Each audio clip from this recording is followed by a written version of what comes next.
Radiance, but I think Radiance would be a little bit risky, at least as a first item. Not as a first item. I'm talking about third, fourth item, but that's really far down the road. Let's talk about the heroes and the players. Alliance on the side of Dire, effing mad on that Bane that he loves so much. Pycat sort of going on the off lane right now. No, it looks like they're just contesting the rune. He's playing the Viper. We have Loda playing the Wraith King. Ake on his famous Wisp. And last but not least, Admiral Bulldog playing Beastmaster for a second time. And honestly, he played it very well last game. Yeah, I'm curious to see what he can make happen this game, because it was a very good performance, even though they managed to not win that one. But NaVi here, we have Funnick. We're going to be seeing on the Earthshaker. Next to him is going to be Dendi, handling Leshrac. We're going to have Vos playing Gyrocopter.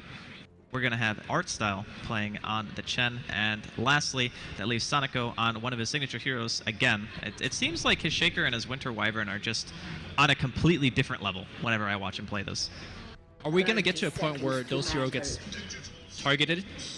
Maybe not in the first phase, but it's hard to target a Winter Wyvern though. That's true. Because all of his abilities have pretty significant range. The one downfall, target as in target ban him. Oh, you mean ban out the Winter Wyvern. I think because of what happened in the first game and the Broodmother coming out as a 5th pick, the second phase bans are the only place where I would really justify doing respect ban to that hero. And they were too, like, they probably have PTSD over that Brood pick, right? So they're just saying, okay, we ban out the Brood in the second game for sure. And they're probably not thinking about it right now. It also depends on the performance this game. But I mean, this is like, their life is on the line in this series. If they lose this game, they're going to be dropping to the lower bracket. One of the very few times you see a support being allowed to pick up that bounty rune. And obviously Wisp picking it up for that quick bottle, being delivered out. And so Neko's trying to snipe this. No, it looks like not. A very interesting spot for him to start the game at. I'm not sure what exactly he's looking for. But okay. Well, he will see at the very least that there's going to be an aggressive tri-lane coming out from the side of Alliance, and there is not really a whole heck of a lot an Earthshaker is going to be able to do against this. And assuming they control the lane, they should be able to keep Funnick low level for a fairly long time. Yep. Being completely zoned out of experience range. Meanwhile, Soneko does have the boots, and of course Arctic Bird being a way to fly over the cliff if he wants to go on the Viper right now. Viper actually did not put his first point in Corrosive Skin, and he's eating a lot of extra lightning damage because of it. Well, I don't think the magic resistance itself is what matters at the first point, although it is technically, it is the most valuable point in terms of flat-out magic resistance. I think just having the capability of orb walking is pretty nice. Artstyle coming in with a side with the Chen, gets a stomp off onto Pycat. The stun's going to follow it up from Dendi. The Nightmare to save. Is it going to be enough to keep Pycat up? It will not. Dendi secures the first blood, and Chen also is able to take out Ake, so 2 very fast kills going the way of NaVi. One of the best start that NaVi could have hoped for, and that's going to be Dendi's bottle immediately. And whatever Viper could throw as harass is going to get shrugged off as a result. Also, with the offensive Chen, not only is he putting pressure on both the mid and top lane simultaneously, he is essentially securing the top rune because it's so dangerous for any support or Viper alone to go to check the top rune. So right now, I think NaVi in the past minute or so has really secured their early game. Well, I think that one rotation was very good for them, but let's not forget what happened in game 1, right? Like, Alliance had an amazing start, and NaVi managed to pull it back. That's definitely true. I think that this game, without the use of that kind of niche Broodmother pick, they might not be able to have that stranglehold on the game like they did for so long, just because of that Brood. Could be seeing a very, very back and forth game. On the bottom lane, how's that Earthshaker doing? So that managed to actually get level 3, mostly thanks to the fact that Bane as well as the Wisp rotated to the side, and he was able to get his key levels. Levels is not that important for a Shaker. He really just wants the blink. It's pretty important. I mean, having extra levels on the Aftershock is still very It's true, key. but it's not like, for example, Centaur getting 6, right? You really just want the gold, and gold is something that he won't get this game, at least not with the current setup. But looks like effing mad. That fissure was well off, and looks like he should be able to run away. Arctic Burn just coming off cooldown in a couple of seconds. I'm just saying, that wasn't a Sonico fissure. No. He would have found a way to block him with that somehow. I don't know how, but it would have happened. Sonico fissure. But that actually should have been a kill, which is a fair point to mention. Like, if you let somebody walk away like that, and you have 3 heroes kind of walking around in the jungle trying to commit to that, it's not great. So even though Funix managed to get some from his lane, he needs to be more on point with his physical usage. How's that top lane doing? Beastmaster actually being able to equalize on farm, but I think as Vos gets more levels, that flat cannon is gonna be more and more difficult for him to deal against. I think Bulldog picks up a bottle here, though. Yeah, he's got it in his inventory already, so if he wants to do bottle crowing and such, he can. Viper is not really the hero who abuses the crow too much, so if he wants to be able to sustain himself here, it shouldn't be too difficult. And they're even going to spot out Havos in this top lane. If you're looking at the first kill for the side of Alliance here in game number 2, Bulldog taking some damage from the rocket barrage. They're just kiting it out so far. Throws out a boar. Bulldog will get the last hit, and Alliance are on the board. Very good play by effing Matt. He saved his Nightmare just in case if any supports from Navi side come in, and then they would actually get 2 kills. Instead of just Nightmaring the Gyro, they would Nightmare the support. Well, not only that, but just in case the Gyro managed to get too far away. Like, you technically want to save your Nightmare for if the target gets too far to attack anymore, and you use it at like the last second. Or he also decides to TP out, because that was their only stun, so... Yep. Well played on multiple ends. Icat actually recovers fairly decently, not on the CS chart because he's down behind by quite a bit, but at least on the level department. He's holding his own in the lane. That magic stick is going to help out in terms of the survival department as well. He's going to need a gank, though. Like, there's no way he just wins this lane from the start that he's had, and Sonico is going to spot out Pokemon here on the high ground. He's eating a couple of auto attacks from that Arctic Burn. Dendi, not enough mana to throw out another spell. Brain Sap to equalize the health for the time being. Throws out a Nightmare, too, to keep himself safe. Funnick with the fissure doesn't actually block. Oh my god, it actually does. He's not salving up. He was not going to live. No way. That was a very, very nice fissure from Funnick. Much better than the first one. Well, you're saying that Pycat needs a gank here, but it seems like every attempt that Alliance has rotated supports Sonico, and to a certain extent, Funnick is also always here. Well, I just meant he would need a gank if he wanted to really win the lane. Right, but I'm saying these ganks are helping him lose the lane further, because then he appreciates the free kills that he's getting. Yeah, that is very true. But we can also see that the farm isn't too bad from Alliance. The Wraith King and the Beastmaster are still farming pretty well. It's not as if it's a huge advantage for Navi in terms of who's farming what lane. And Viper is still recovering a little bit, so that time that Dendi spent chasing around, he does get a kill, but Pycat has managed to close the gap in terms of CS. So in the past, when we've seen Wraith King carries, it's generally a Blink Dagger first. Bottom lane. Yeah, nice stun here and open it up, but here comes a Centaur. In fact, the Centaur is not going to hit the stun on Ake. He will go down to Havos Gyrocopter. The Rocket's going to come down, call down being gone at level 6 after that kill. Havos turns thing around. Art Style's rotation so far has been on point. I don't know if it was just happenstance that the first one kind of went that way, but he walked right into the supports as they were ganking mid, and Pycat in a lot of trouble here. One more bottle charge from Dendi should be able to seal the kill, but not going to be able to pop it though because of that pesky level 3 Corrosive skin. So given how the game's going, is a Blink... Actually, does level 3 Corrosive stop bottle? You need more than 20 damage, I want to say, to stop the bottle? So actually I don't think it does. Maybe it does. I don't know. I don't play against enough Viper. Who knows? Lucky man. Yeah. One of those heroes that nobody wants to play or play against. No. And things have kind of quieted down at least a little bit. There's a couple of kills here and there, but I think that Navi are the ones with the Chen. Like, they're controlling the lanes really well at this point, and Lightning Strike gonna hit onto Pycat. Arctic Burn doing some damage as well. Bulldog's here to throw out a couple of axes, but they're going to be able to take down Pycat anyway. The stun follow-up from Dendi, and now they want to try to kill Artstyle. He's very low at the moment. Gets put inside of the Cold Embrace, and we'll be fine. And I gotta say, it seems like 2 games in a row, the last pick from Navi is just doing the most amount of work in the early game. Yeah, I mean, Chen is one of those heroes you want to pick once you have secured the lanes, or if those cores don't really need help. But so he could focus on jungling. But this game, he's primarily focusing on ganking, and it's working out. A big part of that gank was also Sonico having a double damage with his Arctic Burn. He was dishing out a ton of damage from a support standpoint. So right now, Gyro's farming well. Leshrack's farming extremely well. And Earthshaker, you know, he's getting his levels. He's gonna get Soul Ring as well, so I think Navi is very happy with how the game's going, and obviously the 6-1 is just icing on the cake.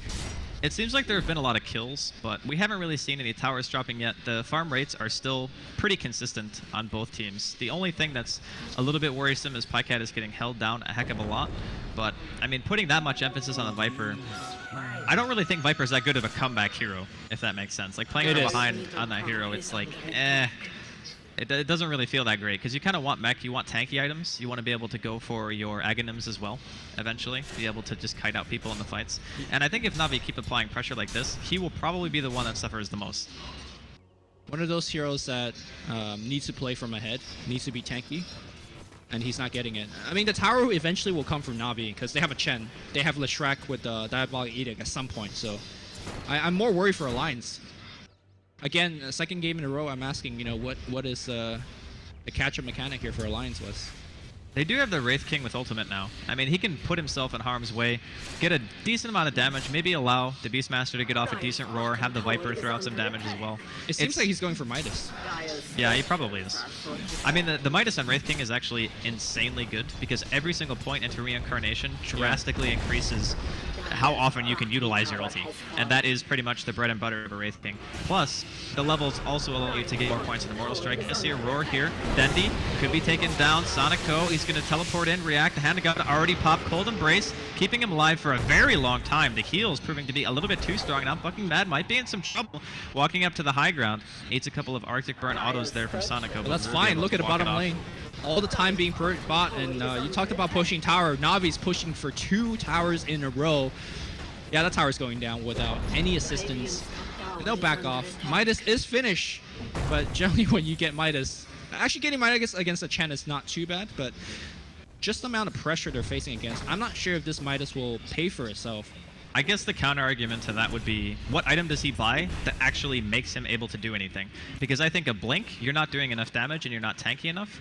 I think having anything other than a blink means you can't really initiate unless Navi walk into you. It just feels like there isn't really a great choice, so Midas is still okay. I think Blink is a fine choice to initiate if you have heroes like, for example, Gyrocopter that could dish you the AoE damage from the back, but there is no damage, especially now with the Viper very far behind. Also, Blink, you could blink and stun somebody, but as we see, Sonico's been doing a very good job keeping people alive with Cold's Embrace, so it seems like this is the only choice, like you said. And are they going to just get reincarnation for free? Yes, they are. And there will be no return for Alliance. They're just not going to TP for this at all. There's Arctic Burn going out onto Loda right now. Dendi is almost in range for another Lightning Storm. They're going to spot him out. Here comes the roar from the back, though. Funnick is the first one to get caught out from the side of NaVi. He's getting chased down by the boar. Bulldog, he gets fissured. Couple of spirits coming in from Ake, dealing some damage. Hellfire Blast and another kill finally on the board here for the side of Alliance. I think Sonico wanted to actually wait to the very last moment to Cold Embrace, but Beastmaster kind of just died before that happened. So a very much needed kill for Alliance. And the fact that they didn't even have to TP is a little bit extra going for them. They are losing their tier 1 middle in the meantime. Navi grouped up here in mass. Pycat walking in, looking to try to deter the push, but instead ends up giving away his own life. He does manage to Viper Strike Havos, the Spite ulti, before he ends up dropping there. Alliance will get the mid-tier 1 deny, so I guess that's a little bit of icing on the cake. And Bane now has his ultimate, so the Fiend Grip now being available means that if they manage to catch somebody out, it should be a pretty easy pick-off. There are a couple of ways to interrupt Fiend's Grip in this game, but Shaker and Leshrac are the primary two. And then I guess creep if you have like a Net or a Chen with a Centaur. Yeah, I think the key thing is that, like you said earlier, these last picks from Navi, the Broodmother last game, the Chen this game, is just, they're not having enough answers. Or any answers. And for, again, the second game, bro, Pycat is just being shut down. And I think it's much worse to have a Viper being shut down than Shadowfiend. At least Shadowfiend could catch up and farm. Like we talked about Pycat, what is he really going to do at this stage of the game? Yeah, it is a bit of a rough position, but I think these are the types of games that can be turned very quickly just by 1 or 2 fights.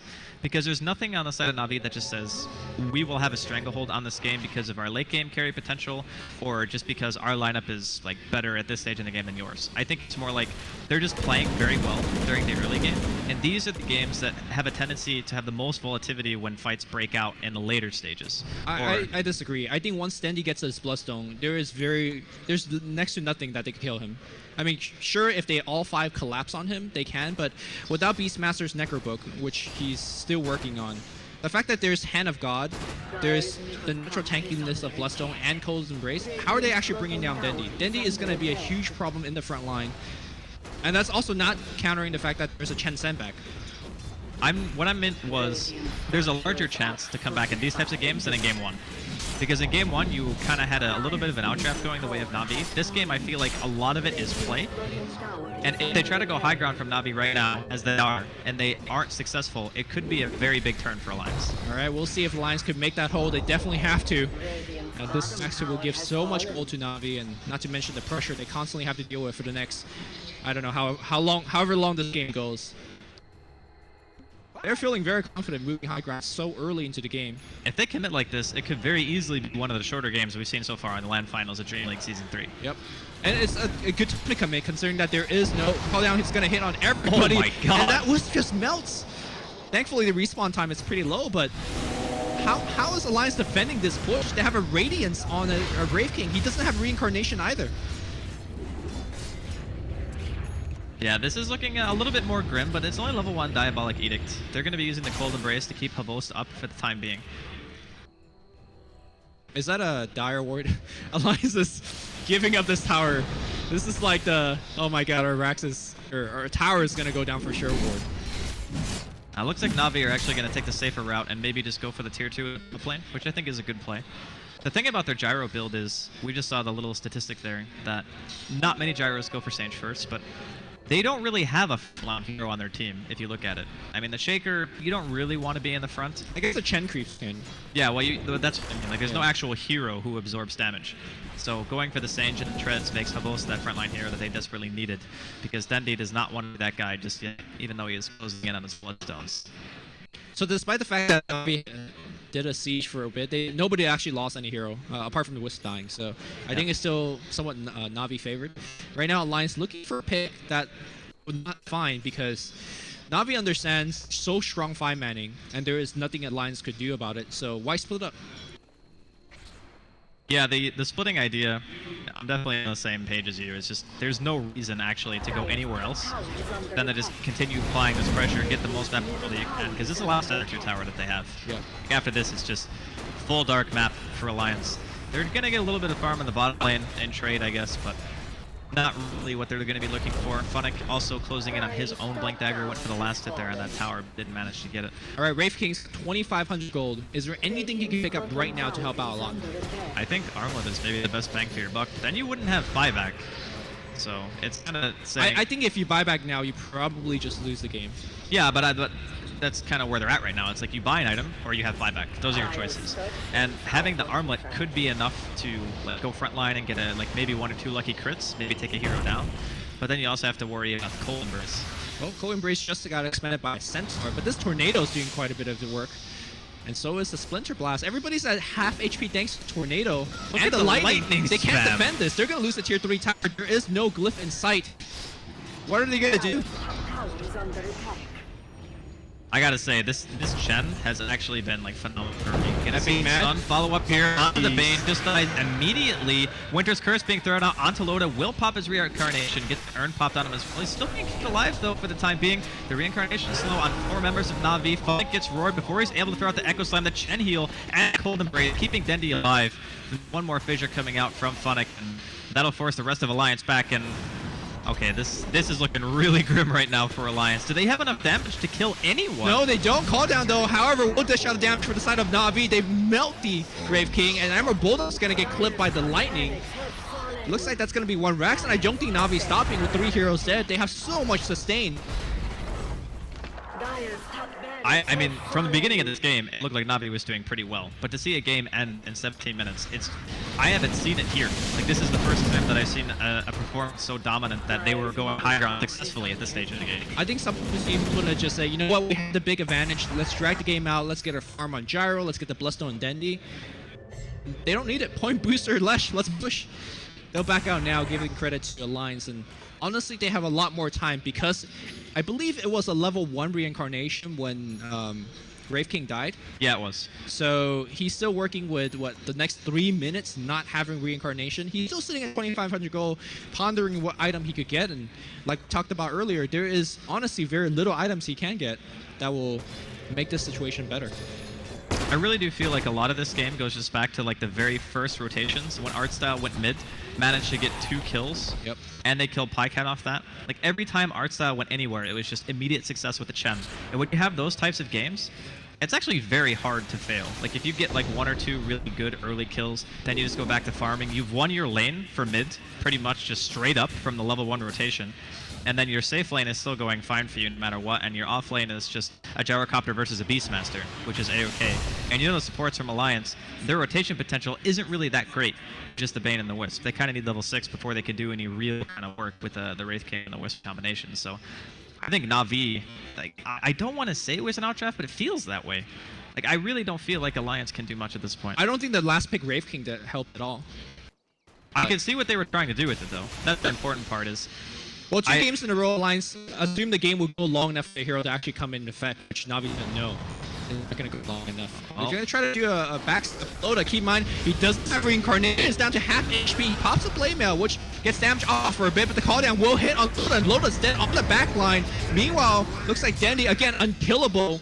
And I think Finish is going to be forced away. He does have a teleport go, but I don't think he'll make it home as fun. Links for effing Mad is dead as well. There is a buyback here from the Wraith King. Again, he's buying back to call GG as Alliance just get dismantled.